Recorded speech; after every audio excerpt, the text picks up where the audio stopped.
Bakit ganyan ka ngayon? Sweet ka naman dati, ah. Kung matamis ang hinahanap mo, ayan, ang ensamada.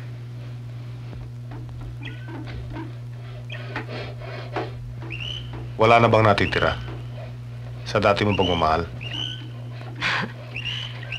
Tira. Kung meron man, siguradong panis na. After all, my friend, it's been 15 years. 15 years mo akong pinasabik.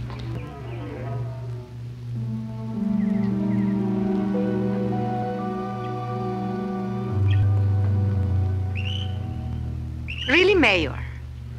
Napaka-romantic mo naman for a politician. Huwag mong sabihin, in love ka pa rin sa akin hanggang ngayon.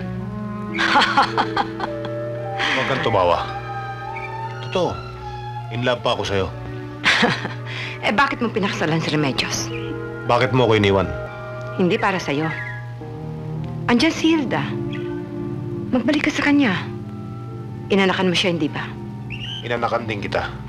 Nunca. Kailanman na hindi ako nagkaanak.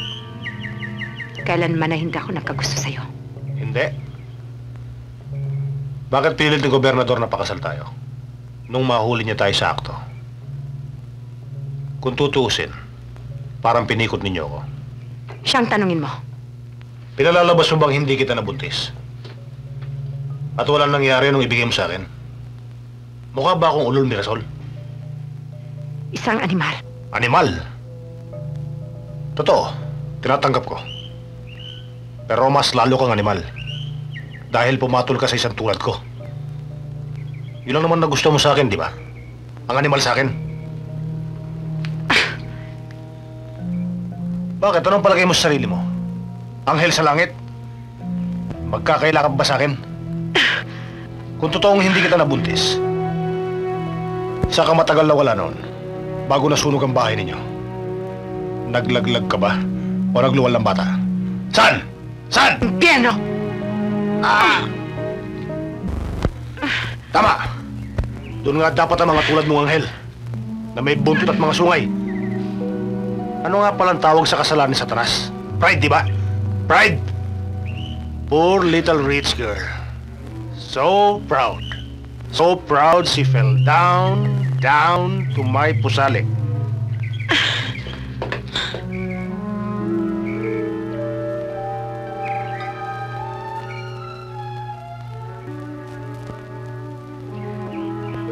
Dinaramdam kong sirain ang mga ilusyon mo, Carlito. After all, my friend, hindi lahat ng pukol ay bumubukol. Hindi ganun kagaling umasinta ang iyong pagkalalaki. I'm sorry to disappoint you some more. Pero hindi lang ikaw ang naging kalaro ko. You were not bad.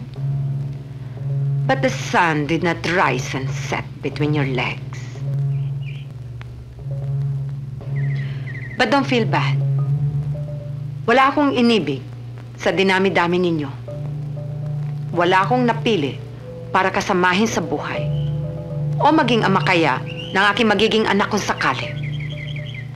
Wala ni isa man sa inyong karapat-dapat.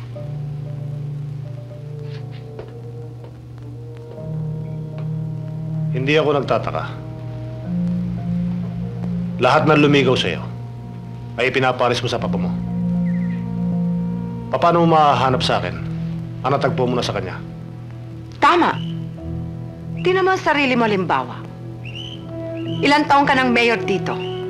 Pero hanggang ngayon, ay wala pa ring asenso ang bayang ito. Nung nasa edad mo ang papa ko, ang buhay niya ay punong-puno na ng kadikilaan. Na siya namang dapat. Sapagkat ang angkan namin ay nag-ugat pa sa mga konkistador ng mga hari ng Castilla at Leon. Sira ka na, Mirasol. Sira!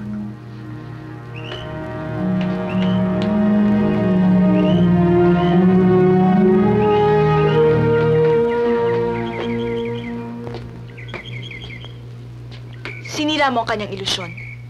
Mabuti. Ang lahat sa buhay ay ilusyon. Pati pag-ibig? Yan ang pinakamalaking ilusyon.